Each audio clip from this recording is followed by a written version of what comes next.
Hello everyone, welcome to Positron Plays Skyshine's Bedlam. This will probably be a short series. I was thinking about just doing a quick look on this, but I think it works better as kind of a mini-series to show off the game a bit. First of all, look at this sweet mutant in his shade. It's pretty sweet, huh? Anyway, so this is made by Skyshine, hence the name. Produced by, or published by rather, I should say, Versus Evil. You probably know from the Banner Saga and most recently Guild Dungeoneering. Skyshine's Bedlam is basically if you took FTL, Mad Max, and the original Fallout games, threw them in a blender, and this is kind of what you get. So I'll explain as we go along here. We're going to do a new run. Tutorials, there's some tutorial videos. It should be noted this is a pre-release build. The game actually comes out today, and I'll have a link in the description below if you want to go check it out for yourself. But this is actually the pre-release build that I am playing at the moment because it hasn't officially released yet. So, when we start, and the only real difference, I think, is that the unlocks are turned off on the pre-release build. So, I won't be unlocking the new dozers and such right now, but that's fine. So, when you start, you can select from, I think you only start with the human dozer. Also, I have my mouse cursor on for a change, so if you don't like me circling my mouse, I apologize. But, you know, there's a whole bunch of ones you can unlock, different races and things like that, and they all have different abilities. You can see kind of the resource management below. We have crude, meat, power cells, and crew. Crude is basically just fuel. Meat is kind of a secondary fuel that passengers use. Power cells are for upgrades and for special abilities. And the crew is essentially just who handles people in your dozer. We also have weapons and equalizers. Weapons are high cost, very powerful abilities. Equalizers are kind of buffs that we can use during combat. So let's just start. I'm going to start on normal. This game is very, very difficult. It's much like FTL in that when you're first starting, easy is definitely the way to go. I've played for a bit, so I'm going to do normal and try to show off kind of like the middle ground of the game. And this is where you'd want to play if you wanted to do unlocks and stuff. The Bone Shaker. Also, these sound effects are very, very punchy. There's not an individual sound effect slider in here, so you're going to get some really punchy sounds, so be aware of that. So this is our primary screen. This is kind of like your space screen in FTL. I can show this off, or turn that off rather. So we can also do upgrades here. Also kind of like the little tutorial overlay, it's kind of nice. But yeah, so we can upgrade 4 different things, essentially change the efficiency or consumption of our 4 resources. We can also look at our cargo, see what kind of weapons we have. Our equalizers and cargo are special items you would pick up like in FTL that can unlock different things, cause different events, things of that nature. We can also look at our units, but I'll go into those more when we hit our first combat, which will pretty quickly. So when we start, our goal is to hit Aztec City. Aztec City is kind of like the, well, it says somewhere in this mysterious uncharted zone is the location of a rumored utopia that may present the salvation of mankind. That's our goal. We're taking our dozer, we're heading to Aztec City. We're starting in the Byzantine. Survived the Barren Age, flirted in the spectacular metropolis, which is now succumbing to class warfare, overcrowding, corporate conflict, and organized crime. TLDR, it sucks here. It's awesome here. Let's go to there. So, these are all these locations and everything are randomized. So when we start, we can pick a path. Let's see. So we can go. So the outer edges are mutants, and the inners are cyborgs. Also on the outer edge, I see there's a crude cache and potentially another equalizer. So let's go fight mutants. Mutants are actually, in my opinion, probably the most difficult units. So this may end poorly. The massive dozer cautiously navigates through the congested streets of Byzantine. While it draws some attention from the pedestrian stream, most of the civilian throng is too distracted by ubiquitous advertisements, Vogue band broadcasts, and quantum cranial devices. With a resounding clamor, the reinforced gates slowly part and the great machine forges ahead into the unpredictable land of Bedlam. So, every time we move, it costs time. Time is somewhat of a resource of your recovery more than anything. And as a number of days pass, it also costs meat and crude. If you run out of crude, you enter a situation where it's basically a dice roll. It's basically a 50-50 chance whether you die or you get to fight on. And there are a lot of things we can do. In fact, to start off, well, maybe I should go through my first combat first, but I'll probably upgrade very early on. So every time we move, you see this bar at the bottom filling up. The higher that goes, every section represents kind of another mini difficulty level within the game. Every time we hit another one of those, enemies get much tougher, more enemies spawn, things of that nature. Shortly after leaving, the dozer approaches a large obstruction of scrap metal in the road. A crew member disembarks to inspect the debris, only suddenly surrounded by a group of hostile mutants. Oi, this bunch of morts be leaving the city, dat be unwise. We be giving them proper introduction to the big chaos. I don't know why he got Jamaican at the end there. So, something I think is cool is that your crew, at least per dozer, are not random. They're actually all individuals and they all have their own backstory. And that's a lot of characters to give all little backstories. Pretty cool. So for like example, we have 4 classes. I'll explain the classes quickly here. Try to get into the actual meat of the game as fast as possible. Well, let's see, like Mbara, for example. And you can change their nicknames too if you want. Yeah, Mbara Spector, otherwise known as Mbara. Mbara is one of the Spectres, a premium brand of ward products genetically bred and trained from birth by Majestic Industries. The pinnacle of human lethality, Spectres are then sold as personal security to Byzantine's most wealthy citizens. Mbara faithfully serves Wyndham Reich, a mysterious mogul who secured passage on the dozer for ambiguous reasons. Although deadly with virtually any object, Mbara prefers the soothing hum of a subatomic nemesis blades, which he will use to protect Reich and the dozer by association from external threats. And yeah, every single one of these people has their own backstory, and that can play into events that happen throughout the game and what they can help with. There are 4 classes: Deadeyes, Frontliners, Gunslingers, and Trenchers. Deadeyes are your snipers, frontliners, pardon me, are your melee units. Gunslingers are mid-range units, and Trenchers are, they're just really angry people with shotguns, basically. They are your, kind of the middle ground between a gunslinger and a frontliner. High damage, but have to be pretty close range. To start off, we'll take one of each. Something too is that you can choose to take fewer. In fact, I will do that. The fewer units you take, the more resources you get. Taking at least 3, let's see, we'll take Terusa, Megrim, and Mbara. Kind of have a penchant for badass female heroes, so we'll probably take these 3 ladies to start. And yeah, so we'll take a frontliner, a trencher, and a Deadeye. Deadeyes are extremely powerful, but extremely fragile. So we'll head into the actual combat screen here, and you'll see this if you've played the original Fallout games, for example, or really any tactics games. Those look pretty familiar. Frontliners are good for retrieving. That is true. Alright, so here's our screen. Whole bunch of stuff here. We can run away. We can check the health of everyone.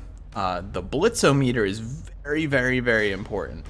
Well, that's just the options. Yeah, so you can get a little bit of a tutorial thing here. I'm not going to leave that up, obviously. So basically, we get 2 actions every turn. Not 2 actions per unit, 2 actions total for our turn. We always start first, and the enemies in the same situation. They get 2 actions per turn. However, the blitzometer is what makes things dicey. It'll reset every time we kill a unit, However, if it doesn't reset, which is 3 turns on normal without a unit dying, the enemy will blitz, and essentially they get 4 actions on their next turn. Very, very deadly. So, unfortunately, we can't reach this Deadeye. You can also see, too, there's resources around. Being able to pick up resources is pretty important, but it's unlikely that we will do any of that here. So Teresa is actually in a very difficult spot because any of these units could kill her in one shot. I would also say that don't get attached to your rookie units. You'll almost guaranteed to lose some of them along the way. So we'll move back a space and then take a shot here.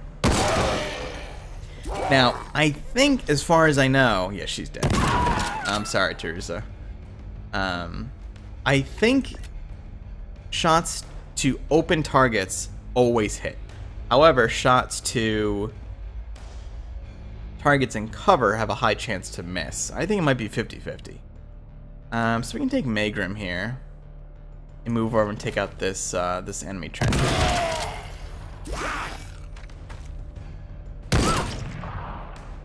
So fortunately, frontliners are very sturdy. However, we are in a difficult spot because the mutant special ability is that every turn they gain 1 health, and it has no maximum. So they become very beefy very quickly. However, if we rush down this unit, Deadeyes cannot attack from melee range, so we'll have a pretty big advantage here. Probably won't be able to attack on this turn. I would really like to get that meat, but it's just too risky. So let's just take this guy out, or try to. Again, he's gonna heal 1 every turn, and we only attack for 1, so it's a little bit of a tricky situation, but we'll get him here. At the end of combat, we'll see our multipliers and how much resources we earned. By default, you always earn crude, meat, and power cells as long as you win. If you lose, you get nothing, plus anything that you have picked up along the way. Take a sip of my coffee here. So, once we are at a location, there are a couple of different things we can do. We can head to another border crossing, go into a different area, and go deeper into the area, or we can head to these points of interest. Points of interest are very, very important. Let's improve meat and crude here. I like to upgrade these right away because essentially it just gives you a better opportunity to survive longer. Let's go to one of these points of interest. As the crew explores the area, they discover an expansive field that was once contained by high metal fence, long since fallen to ruin. A faded sign laying in the dust reads, "Slain and Maxter Solutions." In the center of the field is a large structure that resembles some kind of warehouse. We can try to find our way in or leave. Well, let's go in. Checking the perimeter of the warehouse, the crew finds a heavy security door. Fortunately, exposure to the elements of the edges to weaken the alloy. The crew is able to use their fusion torches to cut through the locks. Weapons ready, the crew cautiously enters the warehouse and makes an unsettling discovery. Inside the warehouse are rows and rows of metallic shafts with shriveled human forms hanging from them. These appear to be siege clones once used in ancient conglomerate conflicts, farmed in this kind of vast facility. Desiccated husks would indicate that their process was interrupted, leaving the ghoulish petrified remains sealed and forgotten over the ages. Yeah, let's continue searching. Crew explores the macabre warehouses, the sunken eyes of the suspended clone husks seeming to watch their every motion. They are unable to locate any items of value in the facility, and we leave the unpleasant sight and return. Sadly, we didn't get anything from that. So that's the risk you take. Sometimes you get stuff, sometimes you don't.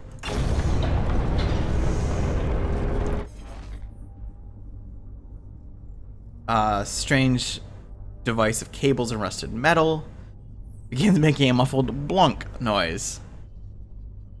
Let's try to deactivate the device. It seems like it could be a bomb or something. Crew either has impressive mechanical skills or an abundance of good luck, and they are not completely annihilated by this dangerous weapon or whatever it was. Successfully dismantled, but we have no idea what it was. There are several power cells inside that we're keeping inactive, so we get some power cells here. Again, I feel like the sound effects are super loud, but it's kind of a difficult balance not to totally mute the music as well, which is subtle but pretty solid. So, all right, let's head to this area.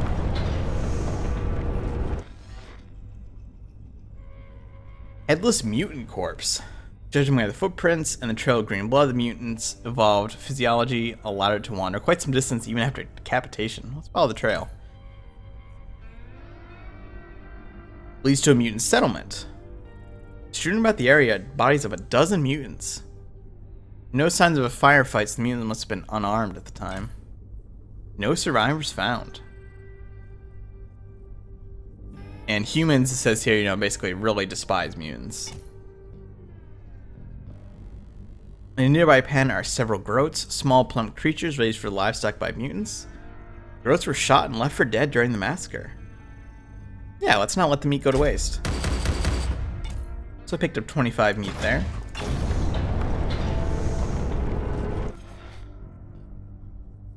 As the crew explores the strange terrain, they encounter a mass of undulating purple vines rising from the cracks in the ground. The thick mutated vegetation is grown around some kind of small structure fabricated from the hardened shells of various creatures. Near the base of the vines are 3 mangled corpses that clearly have multiple broken bones, likely from being crushed. I'll shoot the vines.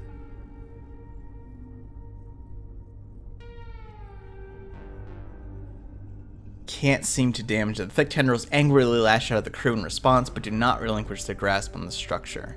Bummer, so we didn't really find much of anything there. We actually spent quite a few resources, so let's head on further in. As the dozer travels along the road, your sensors detect movement nearby as the vehicle navigates between some monstrous vegetation overhanging the road. Moments later, you can hear the sound of rapidly corroding metal, followed by screams and weapon fire inside the dozer. Mutants are using acidic biobombs against the exterior and melted their way inside. You feeble mortals not be welcome in this territory. We send you back to primordial state you deserve. So, these are also things that happen. Defend the dozer at all costs. Allowing it to be overrun by the enemy will mean the death of all passengers aboard and end your journey. Powerful dozer weapons are unavailable inside the vehicle, so be sure to deploy sufficient crew to repel all invaders. So, when we get invaded, we can't use our weapons inside, or our ship weapons, basically. So, units will heal over time. So we'll put her away, essentially. Let's see. We already have a trencher. Let's take Durgo for a gunslinger. I definitely want a sniper. Take Morgan. Also, you see here kills for veteran 3. When you get 3 kills, they upgrade to veteran. It's a pretty big boost, and after that, you can level up as well. Increases their damage, health, things of that nature. I think, given that it's an invasion, we'll take Zebastron here too. So we'll lose the double power cell bonus, but we'll have a little added security here.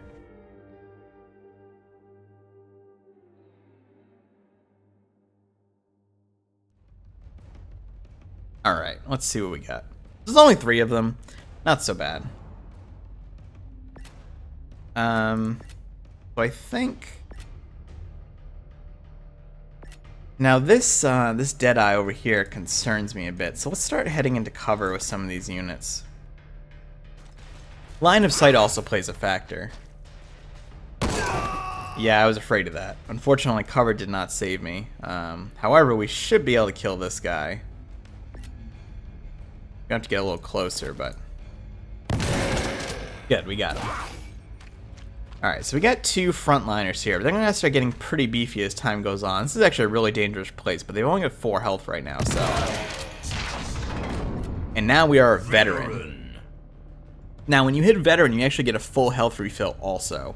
It increases damage dramatically, increases health dramatically. It's a pretty big bonus. Can't quite reach from there. I'm actually just going to move her...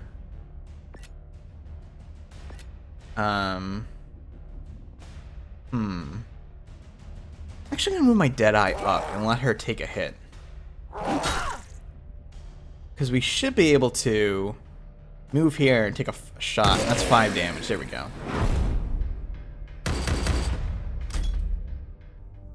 So we have survived. Now, sometimes you'll see these question marks. These are elites.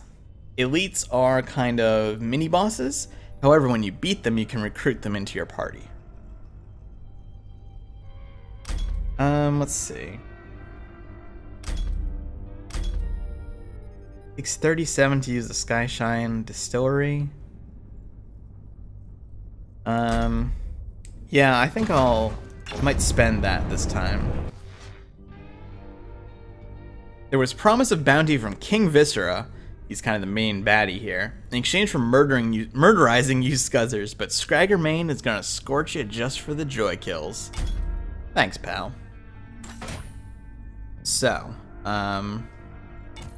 she's healing, and I want to let her heal. We'll take Geiger instead. And I'm actually not going to take a Gunslinger, which is pretty risky, but I think I can do it. So I want this 2 times power cell, because we're going to probably be using some here.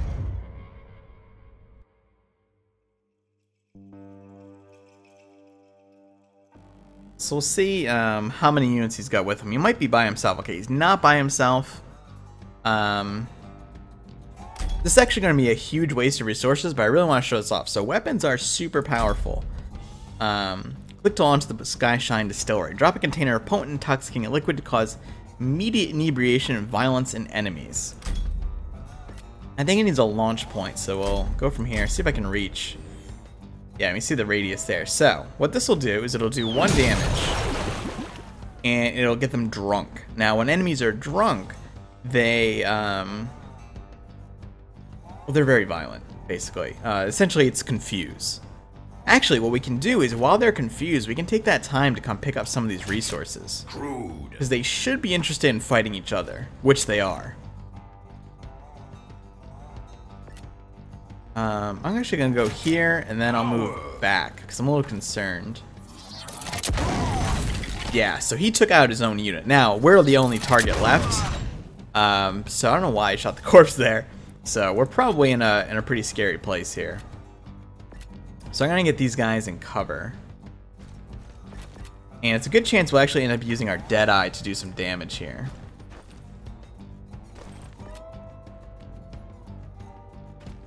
Kinda gonna bait let me go here. Now these crates with explosives on them, basically you have a chance to either get double the resources they would normally give, or it blows up and does damage to you. Actually, what I'm seeing now that's going to be a problem is our blitz meter is almost full, because we haven't had any combat deaths, so we're actually in a really bad place. I'm going to take a shot with Geiger here, and then move him back this way, because they're probably going to get a blitz here. Oh, next turn will be the blitz. Okay. Unfortunately, you see that did 8 damage. Very, very deadly. We can do 5 damage here, but we're then not going to be able to get the kill. I think Zebastron is dead here. 5 damage. Yeah, here comes the blitz. So when they're blitzed, they essentially get 4 turns. They do a ton of damage. Wasteland might be a party wipe here. Oh, no, okay, we just barely survived. However, he is in cover, so this shot has to hit. Oh, he's protected by the shield because of the blitz. Actually, that's a recent change. So that's a party wipe. That's rough. So we get nothing out of that. Oh, and we lost 300 passengers, too. So he's gone. We can continue. It's not a game over or anything. However, we lost all those units. We lost some passengers. Pretty brutal. And I used a lot of power cells doing that. A recent seismic event has created a large crevice in the unstable terrain. The rift is so deep that it's struck a pocket of raw crude, partially filled the gap in the brittle earth. You were fortunate enough to be the first to discover this coveted source of fuel, and we siphon it dry. So we get 180 crude there, which is massive. That's a ton. Alright, let's check out some of these points of interest, see what I can find. We're almost up to guarded here, so things are going to start getting pretty sketchy. As the crew climbs a rocky hill, the top of a tall statue comes into view. It's a makeshift likeness of Bedlam's self-proclaimed overlord, King Viscera. complete with spike-covered outfit and grimacing helmet. As the crew crest the hill, they realize the statue is in the center of a marauder encampment. Sentries have been alerted to their presence, howling in alarm. Bunch of scuzzers point your eyeballs the wrong way, and now we're gonna collect them for stew. Alright. Man, our, let's take, Jazarim. Artema.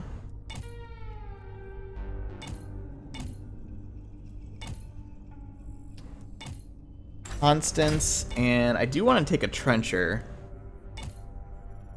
Let's take Crawford.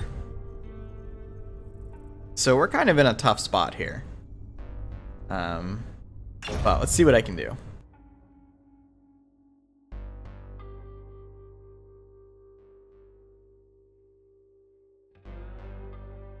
Very contrary to my previous run, I almost beat the game. Oh dear. Alright, so there's 4 of them. I think Marauders are pretty much just even across the board for the most part. I don't think they have any special abilities. Maybe they do a little more damage. They seem to do average damage. Alright, let's see. We need to get into cover, really, more than anything. So I'm going to get Dazrim into cover here and let them kind of approach me a bit. Okay, so that's very foolish of him. Unfortunately, we can't kill him in one turn, though. What I can do is come over here with Crawford and knock him back. So he'll only be able to take 1 turn at most, but I think he's going to shoot. Yeah, shot our Deadeye, unfortunately, but we can take him. And then, move our frontliner up. One big advantage of frontliners is they can take out Deadeyes very easily. Deadeyes only have 2 health. We can make it up here, so I'm going to charge and take out this Deadeye. So he's in a dangerous place, or she's in a dangerous place, but she can take the punishment, basically. I think we'll just retreat back for now. At most, they can take 1 shot at me, so... And they're not going to take any. That's actually really good. So I think that... I could take a shot there. I can move my gunslinger up to take a shot. It's only going to do 3 damage. And she would survive a return blast. Everybody can survive 1 hit, so I think it's safe to move her here. I'll take a shot. Yeah, she's gonna get hit, but it won't kill her. We should get the kill on this turn. Nice. And that, you see, that resets the blitz meter.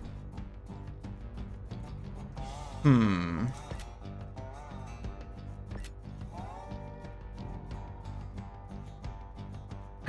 mean, we have to take a movement here, but kind of satisfied with where we are, because I don't want to get into a position where this guy can attack without moving. That is extremely dangerous, because that means he could take 2 shots. So we'll just move out here. Now, there's a lot of resources. I'd love to pick some of these up, but I just can't afford to. So we'll move up here and push him back. Hopefully he'll go for Crawford. Yes, okay, so now he's got 2 health. We can actually take Artema up here and finish off. I don't know if cover protects against melee swings. My assumption is no, however. Alright, so that was actually a pretty decent combat. And we'll probably cover this point of interest area before I end the video. So you can tell, like, playthroughs in this game are actually pretty long. My last playthrough, where I actually made it to Aztec City and started coming back, I think it was around an hour. So it's very FTL in that sense. It's a pretty long... Every playthrough is pretty long, which is cool. You get kind of invested in your characters and things like that. Alright, so we're almost up to guarded here, which is going to be scary. One interesting thing, too, is that once you're in a certain area, and you hit that point of, you know, a certain level like guarded, it won't increase further until you move to the next area. So you kind of get some leeway there. While the crew explores the area, they encounter a curious duo in a large cart being towed by a borpotamus? There we go. A big six-legged bedlam creature. One of the men is tinkering with the portable fusion reactor, while other smaller man is scanning the surroundings of the fusion turret. We can approach or attack. Let's approach. Tinkering man rings a bell, and the borpotamus halts. The man hops down from the cart and approaches the crew. Greets to you, travelers. Got need of fusion batteries? We have some to spare. I could rightly use meat to fill the grumble in this great beast. Want to haggle? Yeah, so we can trade some meat for some power cells, sure. Beast will have a grateful gut, and those power cells guaranteed not to irradiate the user for at least a few suns. Alright, so we traded 27 meat for 24 power cells. That's actually an extremely good trade. Power cells are super, super valuable. We actually have another elite here. Let's try to go fight. This is potentially a bad idea. King Viscious said you Scuzzers would be a challenge. Ha! Crowbar Main is gonna pound you, puny banoobs, with the Man Masher. Time to make paste. Alright, we have a lot of hurt units. So let's take Christog. We'll take Embara. Take Leandra. And we'll take Hunter. So we're gonna take 40 units here. And this is gonna be scary.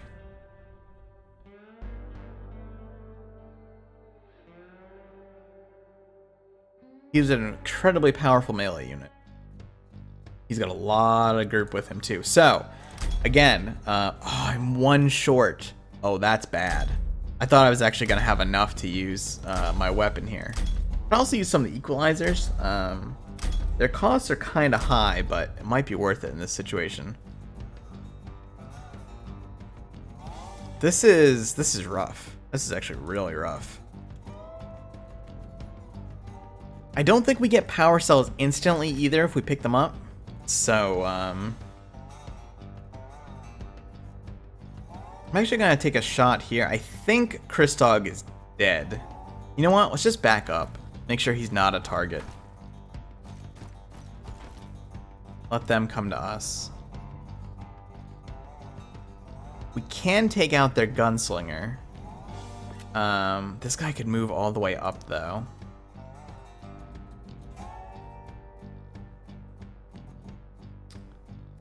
I'm gonna try it. I'm gonna take the gamble.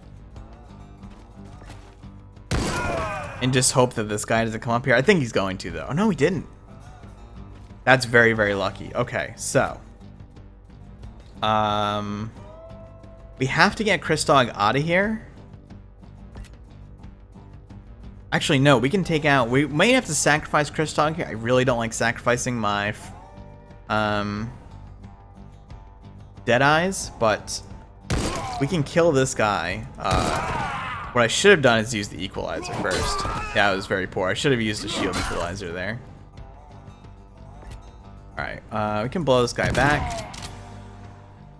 And I don't think we can take another shot with him. No, but we can take a shot with Hunter. Now, unfortunately, I'm not going to find any more Deadeyes unless I get them in special events, so kind of left myself in a difficult position. We can kill this guy. And...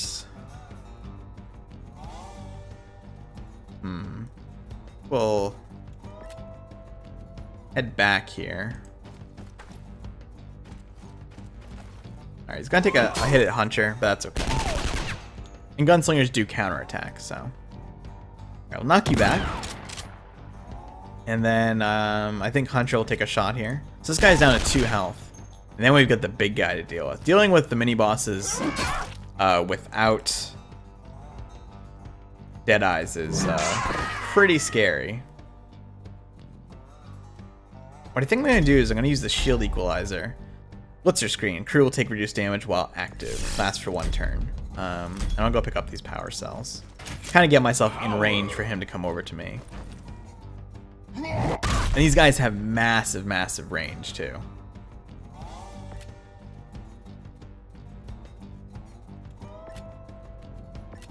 So ideally what we want to do is we want to get into a situation where he's going to come to us.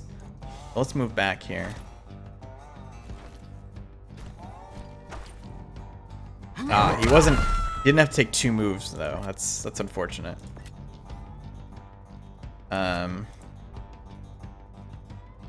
Could push him back.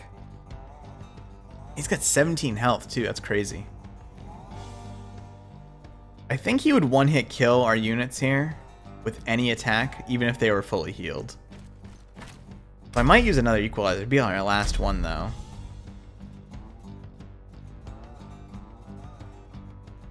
I think I gotta try it. I've actually never had this much difficulty with the mini-boss before. I think it's usually because I have a powered-up Deadeye at this point. I only did 4 damage to him. He's in cover now, amusingly. Okay, he's gonna take a hit, but we do survive. I think Leandro are basically gonna have to sacrifice and hope Hunter can finish the job. Right, he's down to 9. Actually might be able to save Leandra. Not sure about Hunter though. Let's move her way back here. What's he gonna do? Is he gonna move twice? He is. Okay, that's actually really good. Gives me an opportunity to do this. And then Hunter can take a shot. So we are gonna win this combat, but someone's dead. Most likely Leandra. Sorry, Leandra. Again, game is... Alright, so we got him. Nice. Mark of shame. King Viscera would pull Crowbar Main's head off his neck for the failure. Take me in your machine. I'll pulverize any lungs you tells me to. Have his pledge. And he's joined the Dozer crew. So we can see here, he's now a frontliner for us. And he is super beefy. Does a ton of damage. Very, very nice. We are in big trouble though.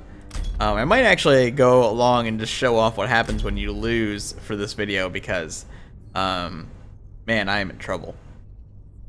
So you can actually see there's an equalizer here. Let's go over to this and see what we can find.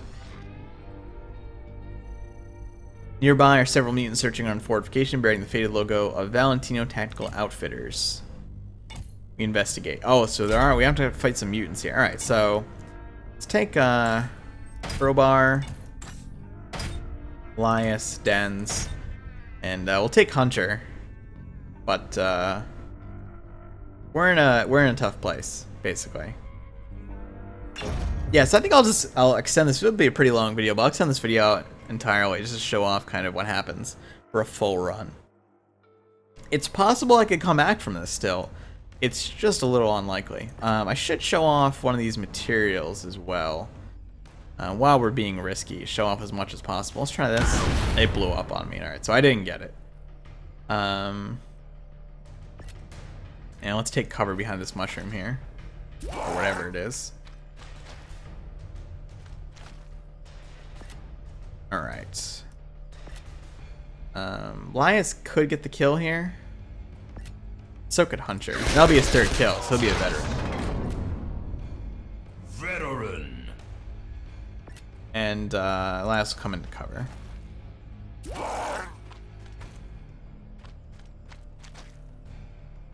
There's a lot of them over there too.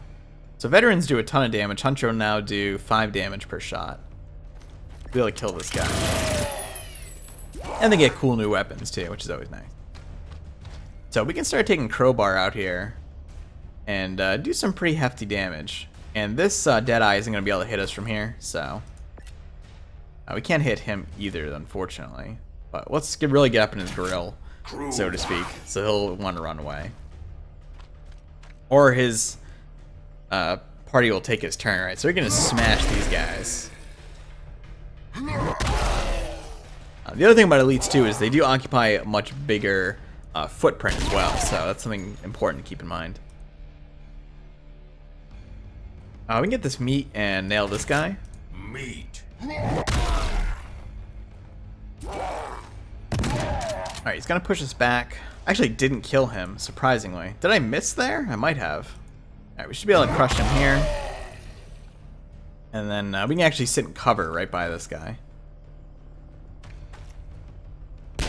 Did not miss, unfortunately. And he's up to 8 health now. Let's move up and take a swing at him.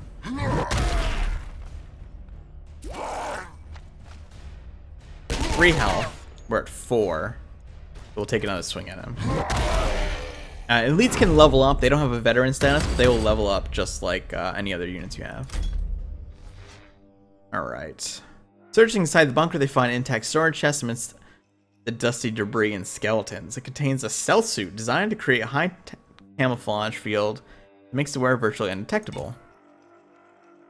So now we have the stealth suit outfitter has been installed as an equalizer. So we can come here and see that for 41 power, so that's super expensive. It delivers a high-tech camouflage field to make crew members virtually undetectable.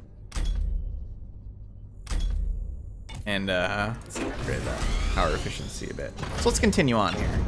Again, I'm kind of rushing ahead a little bit to show you to more here. A portion of your meat stock has been tainted by the toxic sludge found in Bedlam. Oh, it turns some people into mutants. Spontaneously transformed mutants have overwhelmed some of your security personnel and are using their weapons to attack personnel, passengers, and crew. So this is actually potentially a really good situation to show what happens when you do this. Let's take Megrim here. You can go heal, you can go heal. We actually don't really have a lot of options for units here. I guess we'll take these two. They're only ones that are not injured right now. And we'll see what we have. Could be a lot of mutants in here at this. Oh, wow. Yeah, that is a lot of guys. We don't have easy access to a Deadeye from here either. I think we get into cover here. That Deadeye's, yeah, that's what I was worried about. Oh, we can take a shot. Oh no, we can't actually. This is, I'm actually not sure I can win this one. We could kill this mutant, but that Deadeye is, well, let's try it. Yeah, this is a lot of units to only be bringing 3 too. We're in range of that gunner as well.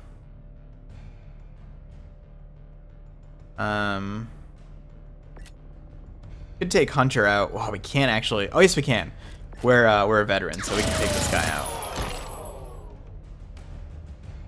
And then, yeah, I think Den's is toast. He's just in a really bad place. And again, we can't use our weapons in here, but we can use equalizers. I can show if there's a heal equalizer. I would like to see the stealth one, but really don't have an option here. I think we need to just sit and cover. This is rough. These guys are just gonna get more and more powerful every single turn, at least health-wise. Yeah, there goes that unit. Right, Megrim is gonna come around here and take this guy out. These are all gonna get beyond one-hit kills though at this point. All right, she dodged, or they missed. Can't get anywhere in cover. Let's try a hide back here. Maybe not the best option. Alright, this guy's gonna start taking direct shots at us here. And we'll move behind cover. We're just gonna use this box. This box is our savior and home. She's down to 4 health though. We did cancel out the blitzometer and she leveled up. However, level ups don't give you full health like veteran status does. This guy is gonna take shots. And oh, I think we can't kill him actually. I think we're toast. I'm gonna try and do some damage to this guy, but I think this gunslinger's gonna get me. Oh, that's a good miss. It's lucky. Oh wow, that's incredible. All right, let's hide back here. The blitzometer is almost full here. This guy's up to 8 health. What's gonna happen, I think, is we're gonna get a blitz here, and I think that's gonna be it because I can hide back here, but here comes the blitz. Yeah, and they're shielded too. Nuts. Oh, that is a gruesome thing. So, Dozer has been overrun by the enemy. The passengers all met grisly demise at their hands, never getting a chance to witness the glory of Aztec City. King Viscera ultimately seized your Dozer for his own nefarious uses and continues to rule the wasteland. Your hollowed skull personally adorns his blood-streaked battle armor, the only honor you shall receive. So, you can see here, That score is actually incorrect. I'm pretty sure, again, this is a pre-release build, that's probably a bug. I'm pretty sure this was a continuation of my score from the previous run, where I actually did get Legendary Mechanic. But yeah, so we played for 33 minutes. Looks like we won 5 of 7 battles. You see kills, promotions, all sorts of stats here. That is game over. Now, if we had found some units, things like that, then more stuff will be upgraded or unlocked for future use, new dozers, things like that. Pretty cool game. I'm actually really enjoying it. I've put it like, I don't know, probably 7 or 8 hours into it so far in only a few days, so it's pretty cool. Yeah, again, if you want to check it out, link in the description below. If you like the video, click like, helps a lot. Thanks for watching. Subscribe if you want to see more, and I'll see you soon.